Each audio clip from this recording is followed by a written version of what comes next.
Good morning, everybody. Thank you for joining us today for the Small Business Boot Camp. I'm Robert Theobald, Small Business Ombudsman and Vice President of Small Business Services, and your host for today's session. As we'd like to start, we'd like to find out where everybody's tuning in from. So if you could post in the chat where you're from, so we can kind of see where throughout the state and even other states our participants may be from. Yeah, Mesa, Phoenix, Albuquerque, Peoria, North Scottsdale, Buckeye, Cave Creek, Tucson, Phoenix,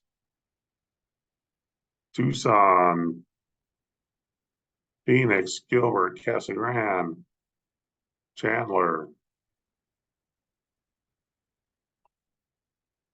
All right, we got a good wide variety of people here from different communities. We want to thank everybody for tuning in. We're glad you're here with us today. We're really excited about the session we have planned. We've got a great presenter and a great topic, so thank you again. As we like to do, we like to start the Small Business Bootcamp webinars out by thanking all of our community partners.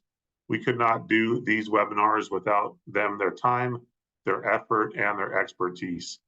And we've had, over the last 3.5 years, over 220 different presenters from 130 different companies, and we're excited for them to be able to share their expertise with us. For those that are new to the Small Business Bootcamp, it is designed to help businesses prepare, plan, and grow. And it is not only the Tuesday morning webinar that we do every Tuesday morning from 9 to 10, but we also do other webinars, lunch and learns, workshops, virtual workshops, etc. It's a great program, and we will continue doing it as long as all of you continue to get value from it. A great part of the bootcamp is our small business content library. We record all of our sessions and we post those sessions in the content library. And we have a collection of well over 250, as it says there, but it's over 300 recorded webinars and presentations and workshops in the content library. And you can access those at any time. So again, it's a great resource. We also include the slide decks from our presenters. So sometimes you want to just go in and get the slide deck or any of the tools that they may have shared. That we like to post those in the content library with the sessions as well. So with that, the ACA also has a number of other programs that we like to share with everybody. First, we have the Arizona Career Readiness Credential, the Arizona Innovation Challenge, Arizona MEP, Manufacturing Extension Partnership, the Arizona State Trade Expansion Program for those looking to export their goods and services outside of Arizona, Arizona at Work, and then Small Business Services, which I oversee. And we help, as it says, navigate the SBA, work with SBC, SCORE, Local First, others, as well as some of our programming such as the Boot Camp, the Digital Academy. And this next one is the Small Business Checklist. The Small Business Checklist is designed to help small businesses start a business, operate a business, grow a business. It also helps you understand the commonly requested licensing, registration, and compliance needs at the local, state, and federal level. Now you're wondering what that QR code is for. If you scan that QR code, it'll take you to the checklist. And on the checklist, you'll find Sally, our virtual assistant. And the checklist is a super detailed, very informative tool, but sometimes you just need a quicker answer, not as much detailed information, and that's what Sally can help you with. So if you scan the QR code right there, it'll take you right to Sally, and you can do the same stuff, which it's a little bit of a lighter answer from Sally than what the checklist has. So with that, we want to share a few updates for small businesses. I'm going to share first, the IRS has a number of different announcements. We're going to post links to these programs in the chat. There's, as we wrap up the end of the year, there's a lot of things going on with taxes and tax credits and so forth. So we want to make sure that you have the most current information. And the IRS has some great pages to help with that. Also recently, this week, I was reading some articles in the SCORE newsletter. And there are a couple articles I thought we'd share that are great for this time of the year. One is the 8-step checklist for closing your books at year end. And then the next is set your financial business goals for the new year in 5 easy steps. These are just very simple articles with good little tidbits. So if you get a chance, click on those, open them up, and read them after the bootcamp webinar today, not during. We want to listen to our presenter today. So what we're also going to do right now is we're going to launch a poll real quick to get some feedback about all of you and the type of business you're doing. This is going to help us better provide content in the future. So please let us know if you're a business to business, business to customer, or both.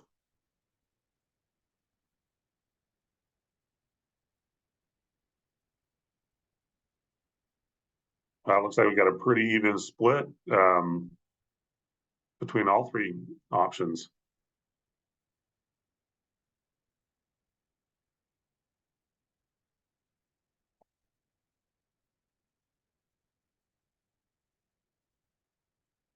All righty, we're going to go ahead and end the poll. Faith, if you can go ahead and close that up. And we'll share the results real quick. We can see we got a pretty even split between business to business and business to consumer, and then also with both. So thank you for sharing that feedback. It's definitely helpful for us.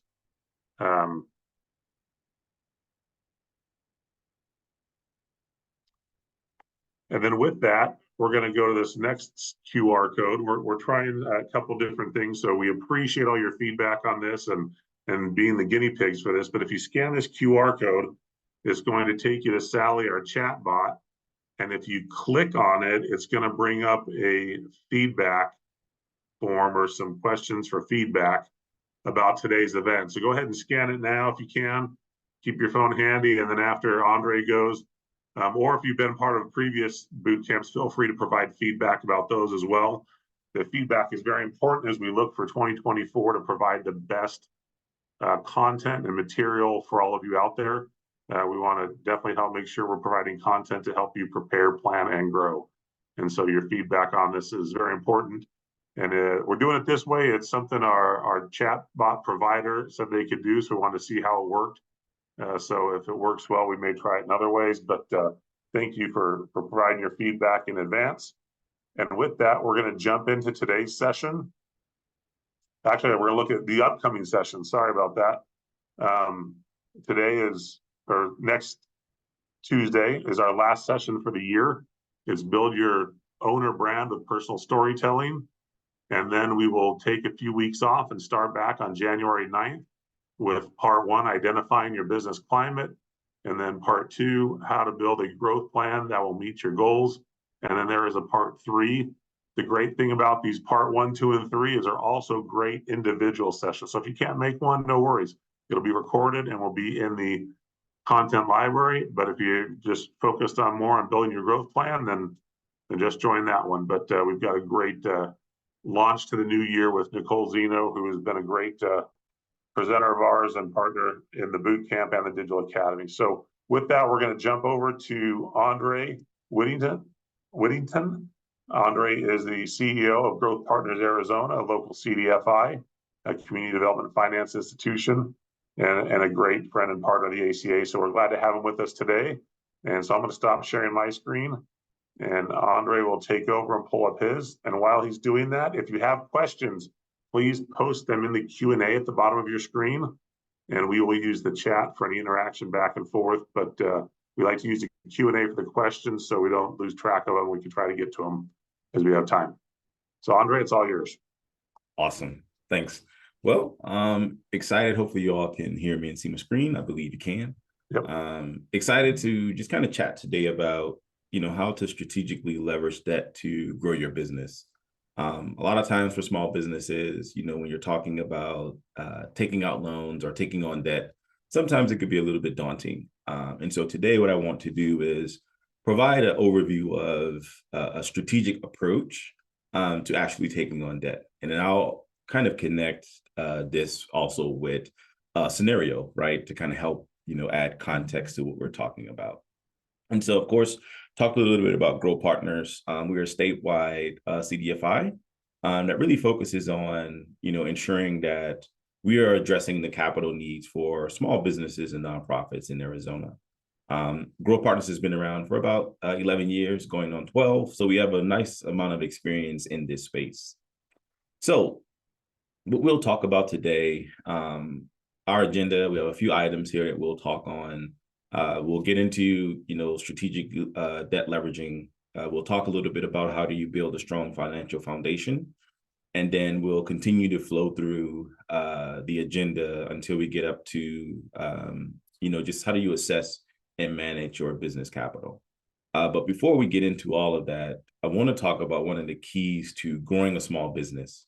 And that's understanding that one of the most important components of, growing your small business is going to be building relationships. And so everything in business starts and ends with your ability to build and sustain good relationships. A lot of times when you think about access to capital, securing loans, the last thing that comes to mind are relationships, right? But human capital is one of the most important components to growing and sustaining your business. And so as you think about this, answer the question for yourself. How often are you talking to your banker? How often are you talking to your community partners, right? How connected are you to partners like the Arizona Commerce Authority or the Small Business Development Center or other organizations within your community? These relationships will definitely play a key role as you're thinking about how do you strategically leverage debt to grow your business, right? And I'll kind of layer in why that is so important. But as a small business owner, and I know when I was running my own business at a consulting company, every single client that I was able to secure came by way of relationship building or introduction. And so as you're thinking about growing your business and scaling your business, a lot of the most important aspects of that is going to be those relationships that you build within the community, within your bank, and the individuals that you connect with. And so let's discuss what strategic leveraging, debt leveraging is all about. And so in business, specifically in underserved communities, oftentimes we see owners, founders using their personal finances to grow their business. While, leveraging your personal finances or financial finances of your family members and friends is a strategy, right? But there's also going to come a time as you're growing your business, where you'll need to consider taking on an investor or a loan to help you scale your business. And this is where strategic debt leveraging comes into place. And so strategic debt leveraging is a proactive approach that aligns debt with long-term expansion goals of your business by utilizing those borrowed funds to support planned business growth, right? And so the key phrase here that you want to think about, that you want to underscore and underline, is planned growth, right? Planned business growth. This idea of using debt to grow your business must be done with intention. And I want to kind of lean in on that. So oftentimes, you may have, as a small business owner, I know when I was operating my business, you may run up against a wall or a barrier where you need capital immediately. Part of having a strategic plan, it'll help you as you get to that point, you'll have a plan in place or approach in place prior to even getting there. And so leveraging debt the right way, it all starts with having a plan. And so that plan may look like, or my recommendation as you're creating that plan is starting with your financial foundation, right? Then going to assess what growth opportunities are there, and then choosing the best funding instrument to grow your business, and then having a debt management strategy in place. And so what does this look like in a practical application format? So a major part of being able to plan ahead is building strong financial foundation, right, for your business. And so there are 3 disciplines that can help you establish this as a business owner. The first of these disciplines will be financial management. And so establishing very strong financial practices and budgeting, tracking your expenses, understanding your revenues can do wonders for your business. Here, I would say, making sure that you have accounting software in place, right? Something like QuickBooks would be very, very helpful for a small business owner in managing their finances and having a strong financial management system in place. The second is focusing on your financial discipline. One of the individuals that can really help you here would be your banker or an accountant, right? They can assist you in this space to get a good understanding of your financial discipline, helping you to create SMART goals for your finances. If your goal is to grow your revenue, if your goal is to set aside X amount of dollars, building out a plan to actually do that is going to be important. And then getting in the habit of reviewing your financial statements, monthly, quarterly, whatever you need to do to make sure that you're consistent, right? As a small business owner, I know sometimes financials could be a little bit daunting, but getting in the habit of establishing that strong foundation, having the right relationships with those key individuals will help you. And then the third discipline, of course, is doing what you need to do to maintain a very strong credit profile. While there are products and opportunities in our current market that doesn't look at credit, right? Your goal should always be, what can I do to continue to build and strengthen my credit profile while taking advantage of different things that are out there, from character-based products to your different grant opportunities. But the goal here is to take these three disciplines and to really begin to hone in on, so that you are establishing that strong financial foundation for your business. And so these disciplines gives you a strong and a solid look under the hood of your business, so to speak. And it'll also let you know if you're ready for growth, right? If your credit if you're having opportunities with your credit, you don't have strong financial discipline, and then your financial management is not where it needs to be, then this is where you need to start as a business owner. Again, focusing on business finance isn't the fun part of the business, but it's the part of the business that will help you grow, right? The more you can improve this aspect of your business as an entrepreneur, the faster and bigger that you will be able to grow. So once you establish the strong financial foundation, one of the things that you want to do, that next step in developing your plan, is assessing your business for growth. Are you ready to grow, right? And what are some of the things that you can do to assess your readiness for growth? And so this should be done in phases. It shouldn't be something that you just do immediately, right? You really want to take your time to get a good understanding of where you are and where your business is, right? In the growth stage. And so you want to have an unwavering level of honesty as you're looking at this, and create a very realistic view of where you are and what you need to be successful. I would also encourage you to bring on some trusted partners, right? The relationships, back to those relationships. Some of your community partners can help you with that. Some of the local technical assistance partners can help you with that. Your accountant, your banker, right? If you have a marketing team, anyone that you trust to help you grow and evaluate your business, I would say bring them along for the journey. And so the three things that you want to include in this step is going to be conducting a thorough business evaluation, right? Truly evaluating your business. You also want to explore expansion strategies. Where can you grow? How can you grow your business? What can you do to create more revenue opportunities? It may be a market expansion or diversifying your products, but what are some of those expansion strategies you're willing or ready to implement? And then once you do that, you want to align debt with your growth objectives, right? So if your growth is long-term, you want to make sure that any type of funding that you take on supports the long-term growth of your business. So let's jump into the best ways to conduct like your business evaluation.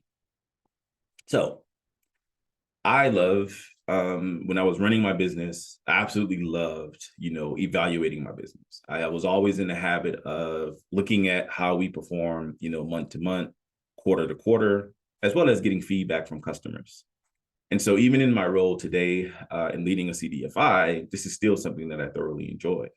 And so I would say for you as a business owner, you should always be in the business of evaluating your business, right? It should be a habit. It really should be a standard that you set for yourself, for your team, and for your organization. And so understanding your position in the market is key, and having a clear picture of your customer profile. It'll really help you become more laser focused in your evaluation, right? Knowing the market, understanding the trends is going to help you, but also who's your customer, right? So those basic things of, when you think about the name kind of leaves me right now, but it's the business model canvas, right? Having those things in place and having a good understanding of that will help you here. And so the rest of the items that you see on the screen are ways that you can help, evaluate your readiness to scale, right? Are you looking to hire more people? Are you looking to expand in new markets? Are you looking to increase your inventory? It would be hard to do any of those things if you don't understand your market position, you don't understand the financial health of your company, right? If your operations are not as effective as they can be, or if your customers are unhappy. And so the methods of measurement that you can use here to really help tell the story of how your company is performing, they're the SWOT analysis, right? Some customer surveys. I encourage all small businesses to seek customer feedback when you can. Looking at different financial ratios, how much are you spending to, how much are your profits? What do your profits look like? And then benchmarking to other companies, in your industry, in your market of the same size. So a scenario here. So let's say you're owner of a small local coffee shop, and your sales have dropped over the years, right? And you've been struggling to turn a profit. So one of the things that you're thinking about is taking out a loan to help you with some working capital. And so you had this idea, hey, maybe if I take out a loan, it'll help me. So you wanted to figure out, okay, what do I need this loan for? Why should I take out funding? So you do your business evaluation, and then after you evaluated your business, you've gone through these steps. You notice that your current price point is $2.25 below the average price of coffee within a 100-mile radius of your shop. You also notice that you're overpaying for cups, right? Your coffee, your inventory, you're overpaying for it. And your customers have shared that they really like your coffee.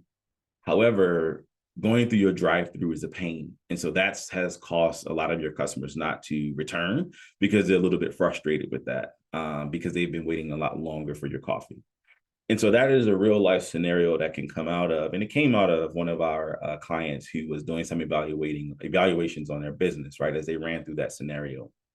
And so now that they have that awareness of what are their current struggles and pain points, how can they leverage, debt to kind of address some of these issues and grow their business? The next step that you want to do is to begin to think about some of your expansion strategies or improvement strategies to your business. And then how can you align whatever it is that you choose to do with the objectives of your business? And so in the scenario that was shared, the challenges were underpriced products, right? Their products were underpriced based on the average cost within the market. They were overpaying for their supplies. And then there were some drive-through issues that was impacting customer satisfaction. Now, most business owners, you may think, well, if I increase the prices, I can, in turn gain more profits. However, there's still some underlying issues, right? With your customers not being happy, right? And then you're still overpaying for some of your supplies. And so the first thing that may come to mind may be to just increase prices, bring it up to the market rate, and it will be good. However, right, if you do that, you could end up disrupting your loyal customers who've been coming back, who've been coming there, and then you're not addressing some of their concerns around the dissatisfaction with your drive-through, right? And then you're not addressing those concerns with overpaying for supplies. And so remember, the goal as you're thinking about how do you leverage debt is to be intentional. And so now that you have that evaluation and you have that awareness of where you are as a company and some of those pain points and how you can leverage that capital, your goal is to use that evaluation to really create a solid plan, even before you go out to talk to any of your investors or potential funders of your business. So now that you have that awareness, you begin to think about, okay, what are some of those expansion strategies that I can do or growth strategies? And creating your plan and aligning debt to that. And so that plan and that outcome of that is something similar to what you see on the screen. I won't read everything because I know it's a lot of words. But the first thing that you want to do is you want to start with how much funding do you believe that you'll need? And then how much can you realistically afford? And so again, that relationship with your accountant, with your banker, and with your community partners can help you identify and answer those questions, right? By looking at your financials. And so when you have that strong financial foundation, pulling this information is not going to be difficult. It will be if your financials are not in order, or if you're not leveraging any software and everything is like in an Excel sheet. It will be a little challenge for you to do that. However, it can still be done. And you can lean on your partners. You don't have to be an expert in this space. You lean on your partners to help you. And so the first thing that you want to know is, right, how much funding do you need? And then how much can you realistically afford? And then identify an amount that's a little bit less than what you can afford, right? Because you want to keep your options open. And remember, you want to be intentional. So as you're growing, if you need 500,000 to grow your business, try to do it in phases and chunk it out so that you're not overwhelmed. And you may not need to take on so much debt so soon. So having that, understanding the amount that you'll need, how much you can afford. The next thing is writing out an objective of what this project is all about, right? And so there's an objective here that's on the screen. Yours doesn't have to be written out this way, but this helps you to craft a story as you're going to talk to potential funders or lenders when they're asking you, okay, so why do you need the funds, or what are you looking to do, right? And so one of the most rewarding things that we experience in our space as capital providers for small businesses is when an entrepreneur or small business owner comes and they have a clear understanding of what they need for their business in order to grow, right? Because they're coming from a place where they've done their homework, they've assessed their need, and they're able to articulate exactly what it is that they need, right? That also reduces the amount of time and work that you have to do on the front end. And so once you have that objective, you exactly know what this project is going to entail. You want to know how are you going to use the funds, right? So in this case, they wanted to upgrade their drive-through operations, securing a point of sale system, upgrading the technology.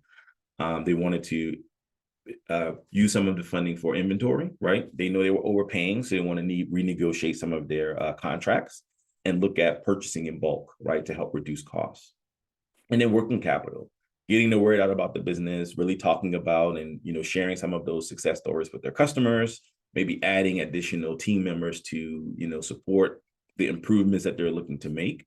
And then how are you going to repay this, right? And so as a small business owner, understanding these things before you go out to apply for any type of funding is going to put you ahead of the curve in a major way. And so when you're thinking about repaying that loan back, right, again, leveraging your accountant, leveraging your community partners, you want to use projections. So if the goal is to take out a loan of, let's say, 225,000 or 250,000 for that matter, you want to get with your community partner or your accountant and really look at what is that going to do and how is that going to impact your revenues, month over month, year over year, right? And you'll be able to get a lot of that average as far as like your loan terms by just doing some research, right? Looking at different CDFIs, their websites, to look at what are the terms of the loans, how long are you going to have to pay on that particular product? And that'll kind of help you as you're building out those projections. And so once you have this information, you know exactly how much you need, how much you can afford. You have a clear use case of what you're going to utilize that funding for. Now it's time for you to begin to go out and engage within the market and doing your research. And so now that you have that information, you want to look at the funding options that are available. So today we're talking about debt funding, right? So that's your non-dilutive funding. This doesn't require any stake in your company or equity in your company, whereas dilutive funding, it does require equity in your company, right? And those are like your angel investors, and when you're raising funding, crowd funding in some cases as well. So now we know that we're going to go the non-dilutive route, right? We're going to look at to take out a loan from a bank or CDFI or whoever it is. So now that you have that awareness on what you want to take out and the type of funding that you want to look across the landscape, across your state or that where you're at nationally. It's up to you, but you want to go out and look at where is it that fits, what product fits the needs of your business. And this is where relationships are very important. And so we have, as a CDFI, we have a lot of relationships with our community lenders. We have relationships with banks as well. And so when you're talking to your banker and, they're looking at your profile, your financial foundation, your financial management. They're looking at your business finances. They'll be able to tell you, hey, you know what, Andre, based on your business profile and what you're looking for, the best opportunity for you to secure funding is going to be with one of our community lenders. And they'll be able to make that warm transfer for you, right? But if you don't have that relationship, it's almost as if you're just going out, on your own, and you're looking to get funding, and then you may get funding from an organization that doesn't have your best interests at heart. And so a lot of times that organization or that company may be one of our fintech funders. And we've seen in this space, especially around predatory lending, where small business owners have, they didn't do the homework, or they just got into a crunch, and they need funding immediately, and they may go out and look online, and whoever provides the fastest time for them to get funding, 9 times out of 10 they may go that route, but then they'll end up paying ridiculous fees, ridiculous amounts, and have penalties associated with those loans and those terms, right? We've had small businesses who were taking out loans with a fintech organization, online lender, and their interest rates probably was 80, 60, 70%, sometimes 200% when you annualize that over the time period of that loan. And so you want to be cautious of that. And so as you're going out, you know exactly how much you need, how much you can afford, and how you're going to repay those loans back. Now, this is where the most important piece around relationship building comes into place, right? Being, referred to a trusted partner to secure capital. And so when you think about banks, they're your traditional lenders for small businesses. The process sometimes can be a little bit longer, and it could be a little expensive depending upon how you're looking to grow your business. But some small businesses, this works perfectly for them. When you think about your CDFIs, right, they are an alternative lending organization. Some of them may still feel like a traditional lender, but they'll have products that may be character-based, that may be no credit, or that may be micro loans as well. And so you want to look at them. You also want to think about any prepayment penalties. And then your community lenders, right? As you go down these different type of lenders, the risk of the borrower may increase, right? So a bank, one small business that can take out a traditional loan, they may not be as risky as someone who can only qualify for a CDFI loan, right? And then when you think of someone that's going to a community lender, they may have, if you look at their profile based on traditional finances, they may be considered more risk, right? However, we don't look at small business owners at, who's risky or who's riskier. We really look at, are there opportunities for us to work with you? And if we can't work with you, based on whatever reason that is there a partner out there that we can tap into to help you get to where you need to be? And if there's not, how do we help support you get to where you need to be? And so that's why those relationships are very, very important. But as you look at this list of opportunities out there within the market, you really want to take inventory within yourself and within your business and say, where do I fall? And what do I need to do to move myself further up, right? And so that may be starting with a community lender. And then as you're building that relationship, your business is growing. Now you're ready to move to a CDFI. Vice versa, in the same thing, right? As you're building that relationship and you're paying those loans back and you're growing your business, now you're transitioning to a bank. But all of these options are out there for you. And I'm sharing them so that you can make a very informed decision based on what fits for your business. So as you're thinking about that and you're out looking at the different type of lenders, some of the things that you want to think about and consider is, what are the advantages of taking on this debt right now, right? Is it going to help me grow faster? Is it going to provide or require me to remove control of my business if I am letting an investor come in? And are there tax benefits, which there are in some cases as you're taking out loans? You also want to think about the risk and the impact of taking on that capital, right? Are the interests and the cost of that loan going to impact me in my business? Will I continue to still be able to operate? Is it going to negatively impact my cash flow, where it will kind of put me in a bind? And that's where a lot of those fintech or predatory lenders come into play, right, where they have very high interest rates and they're taking out payments each week. That can cripple a small business. So you want to take those things into consideration. And then you want to think about, why is it important, right? Why are you applying for funding now? And what is this going to do for your business for the long term? And so as you're thinking about these things, this is going to help you go out and make an informed decision. So if you know that you don't want to pay weekly payments, and you know that you can afford between $6,000 and $6,500 in monthly payments, then that means you're not going to go out and take out a loan that may be quick, right? Where you can get the funding in 3 days, but your payments are going to be $2,000. Well, let's say $3,000 a week, right? So you want to be mindful of those things as you're leveraging debt to grow your business. So now that you've done that and you're identifying those instruments that you will leverage to grow your business, right? You've gone out, you've identified the best option based on your business needs, right? You compare the different loans, the line of credits that are out there. You're thinking about, as you're making your decision, right? You're thinking about those interest rates. You're matching. If the goal for the coffee shop is long term, the ideal funding source may not be a line of credit, right? Because that may be typically is used for short-term opportunities or short-term projects. And then you want to also optimize your selection. So whatever you pick, whatever organization that you are selecting to secure funding, it should support the long-term financial goal that you have established, right, in growing your business. And it should align with your growth strategy. So all of these things are the things that you've done before you even picked up the phone, sent out an email, or even applied online. It's really just doing that homework and putting yourself in the best position possible before you engage a lender or a provider. So now that you've done that, the thing that you'll do is go out to secure capital.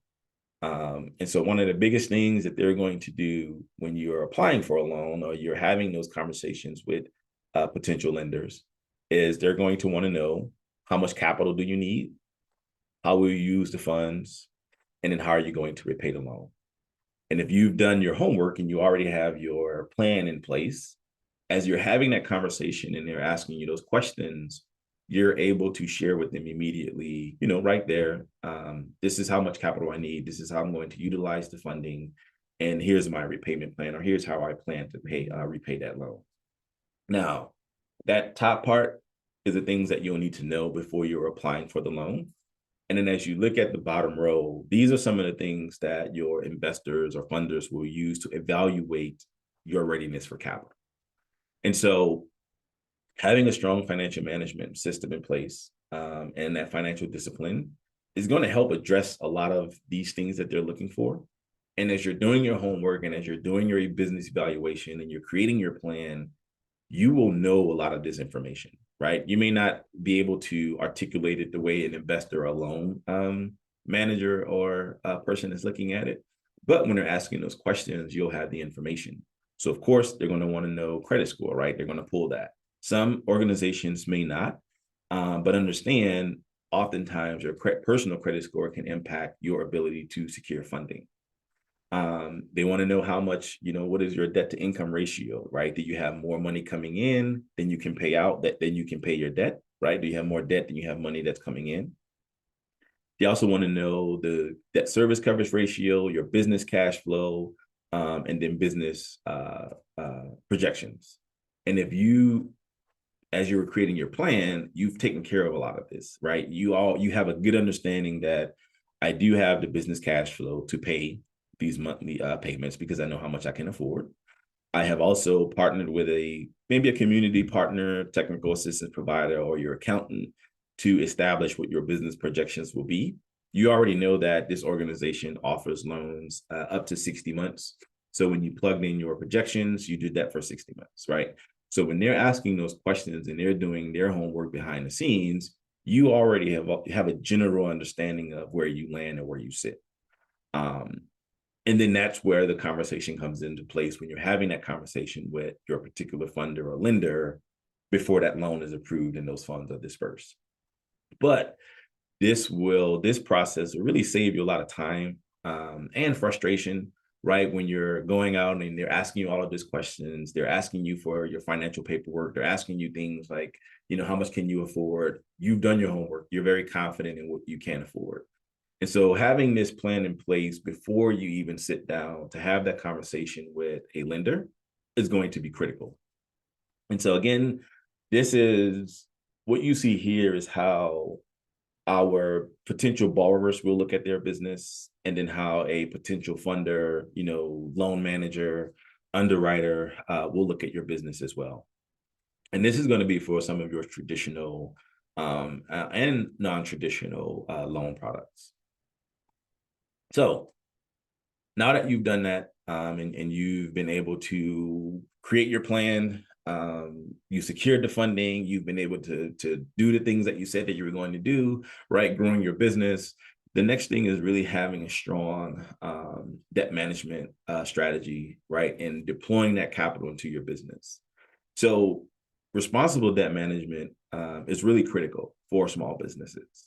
So as you think about it, as I spoke earlier, right? Maybe you needed 500,000 to grow your business. Start small and then grow bigger.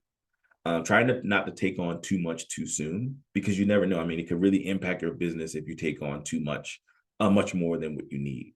And one of the cool things about working with a community lender or a CDFI is they're going to sit down with you and really talk about what are your goals for your business, what you're looking to achieve, and help you create a plan, right? We've had small businesses that have come to us and they thought they needed 100,000 to scale their business. But once we looked at their finances and we looked at everything that they were looking to do, they needed half of that, right? And it put them in a position where they can continue to scale and grow. Some of your online organizations, they're going to look at your numbers. If you can afford it, they're going to give it to you. They probably won't even sit down with you to really get a good understanding of what you're looking to do or what you're looking to build. And you want to make sure that whoever is funding that project or your business, they're going to be with you for the long haul, right? And so they're sitting down and they're having a conversation with you and they're helping to watch your business grow and evolve over time, opposed to just dumping a ton of money in your hands and then just expecting the transactional relationship with you. So you want to avoid excessive borrowing because it could strain your finances. I always say allow yourself 90 days to fully evaluate the capital needs of your business. Any type of lending that you do outside of some of the predatory lending is going to take time to secure funding. There have been projects that we've been a part of that took 5 months. There have been projects that we've been a part of that took 5 years before funding was actually dispersed. And so you want to keep those things in mind as you're growing your business and as you're looking to fulfill certain opportunities. Make sure that you're maintaining healthy debt to equity ratios, right? Making sure that your business, the money that you have coming into your business, you're able to fund your business, right? You're not taking on excess debt to pay for operating costs for your business. And then really developing effective repayment strategies, thinking about your revenue cycles, right? If you know that your business is seasonal, putting money aside so during those seasonal periods, you can continue to maintain those payments, and then really allocating funds strategically, right, while you're supporting your business operations. And another big one here, and I don't know why I don't have it here, but using the funds for what you say you're going to use them for. So if this particular scenario, the coffee shop wanted to purchase technology for their business, they wanted to renegotiate their supply procurement and supplies, and then they wanted to leverage some of the capital for working capital, utilize the funding for that. If your strategy was to improve that customer experience, add that technology, and provide working capital for the business, use it for that. Because what happens if you don't use it for that, let's just say the coffee shop, they secured the funding, but then one of their coffee machines goes down, and then maybe the fridge goes down, and they use the funding to purchase a new refrigerator and a new coffee machine. They're still in the same boat. They're still overpaying for their supplies. The customers are still upset because of the drive-through. They have not made any technology enhancements, right? So they're still in the same boat, but guess what? They still have to repay that loan. And so they're not making any additional profits because they didn't make any changes. So that's going to impact their business. And what's going to happen, they're going to go out to try to get another loan. And in this case, they're probably going to go to one of the predatory lenders, right? Because now they're in a crunch. So you want to keep those things in mind as you're building out your strategy for your business, and leveraging debt to really grow. And so the last thing I'll share before I shut up and open it up for questions, it's just a success story, right? So Uncle Nearest, they're a premium, it's like a Jack Daniels, it's a whiskey. And I really love their story because in the whiskey industry, is very saturated. And a lot of times you have, beverages or adult beverages that are introduced into the market and they fail, right? Or they're purchased or they're bought out. This organization was able to expand by leveraging investors, taking on different forms of debt to really grow their business. And they're now one of the fastest growing whiskey brands that's out right now.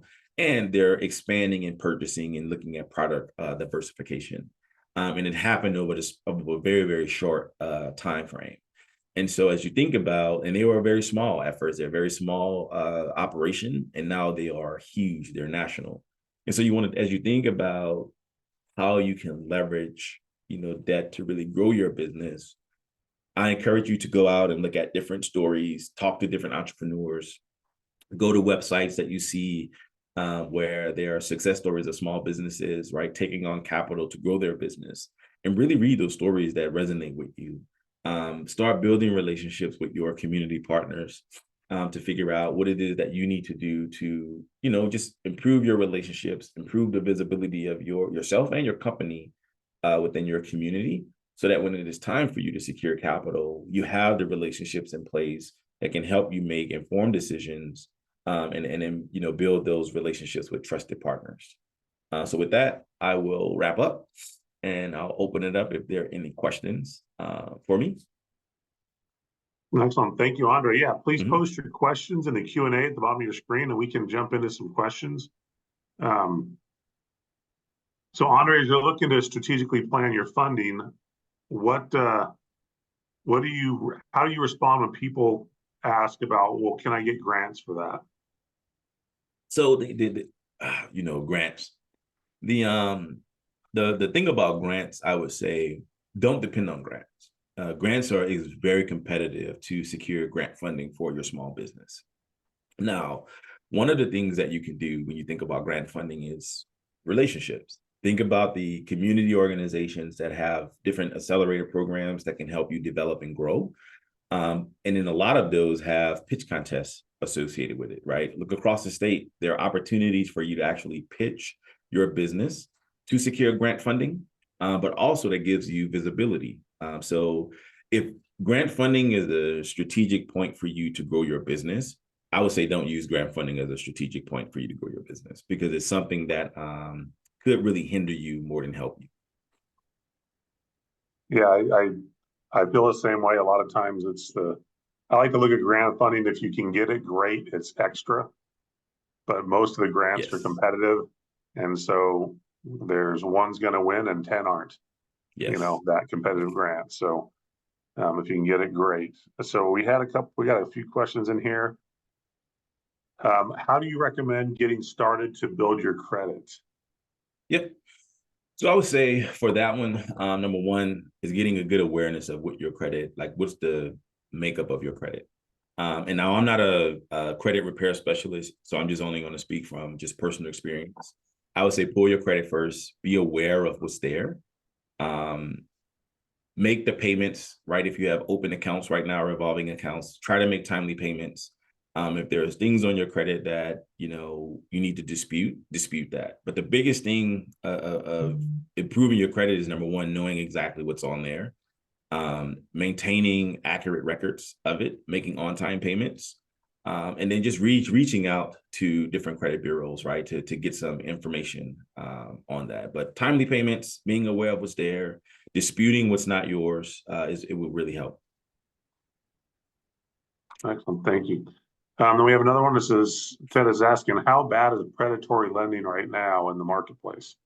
It's bad. It's very bad. Predatory lenders right now, and I have some statistics, but I don't have them with me handy, but it's very bad. We've had, I would say, maybe 15 to 20% of a lot of the small businesses that we work with have been impacted by predatory lending.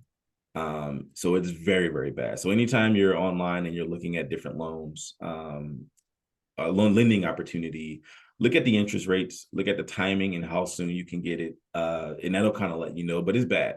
And that's another reason why they're looking to pass laws to create more transparency around data, lending data, so that they can begin to, at a national level, address a lot of the predatory lending that we're seeing. Yeah, and with that, you have to really look at the fine print. If you're looking at that, read that fine print, because sometimes the interest rates may not seem too bad, Yes. but they can get you on the fees. So if you're an hour late on the payment, there may be a fee that takes that interest rate from 28% to 50%, because Yes. you had to pay 35 bucks on your $200 loan as a late fee. And that's where it can really ramp up and get you. So you got to, look at that. And, sometimes that short-term loan is what's required because you need it now and you can pay it off when you get the check at the end of the week. But, you really got to watch yourself there. So if you can avoid them, please. Yes. All right, excellent. Let's go. The next one we said, is there a main website that shares all the pitch competitions around the US? There's it's not like it's not a national one, but I would say, it's not a national one. Yeah. And I don't know if we even have a state one. I can tell you the main competitions around the state. And it's real easy. If you look up moonshotaz.org, Moonshot is doing 16 different pitch contests in 2024 around the state, most of them in rural communities. And then in Tucson, you have 10 West has a pitch contest component. Venture Madness in the Metro Phoenix area. And then the Arizona Innovation Challenge is a business plan competition as well. And then there may be some other random small ones, within ASU or U of A or NAU. Some of the universities and colleges may do some. There's ASU is doing one in conjunction with Havasu in March, I believe. So there are some like kind of one-offs. But again, Moonshot, Penn West, Venture Madness, AIC are the main ones around the state. And if I miss somebody on that, please let me know, because I like to be involved in those. But great question. All right. How difficult is it to get funded with a CDFI for a startup, and what factors are considered? Yep. So it depends, and it varies. I could just kind of speak from our from Grow Partners Arizona. So for us, we're introducing the product at the top of the year to support startups, right? And so for startups, what you want to think about is there's a lot that you need to have in place. So a business plan, really understanding what your projections are, having a good understanding of your finances, right? If you're a startup, how much are you looking to make? What can you actually make? And then just working with that CDFI. So it varies, but I will say for any type of startup loan, is going to require a lot of work on the part of the business owner and that small business owner, right? And so as long as you're ready to do that, ready to sit down and do the work, you could potentially secure startup funding for your business. But it won't be easy at all. It's going to require some work. Excellent. And then another one is how do you go about leveraging personal credit for helping build credit for a new business?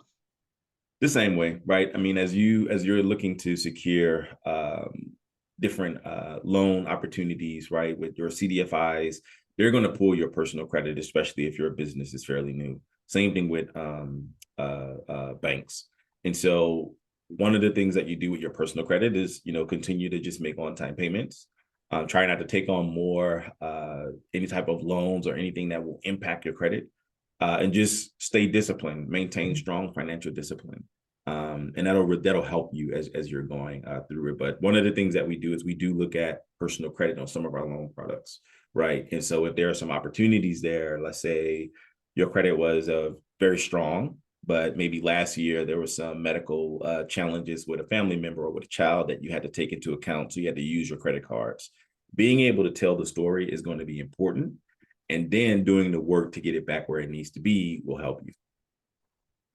You know, and another strategy to go with that is when you open up your business bank account, you know, if you have a couple $100, get a secured credit card for your business. Use that couple $100 to secure a couple $100 of credit on the credit card, and then use the credit card and pay it off, and use it and pay it off to show your bank that you're good in doing that. And then you can slowly increase that business credit card credit level, which will then help down the road as well. But it takes time to build your business credit. Let's see.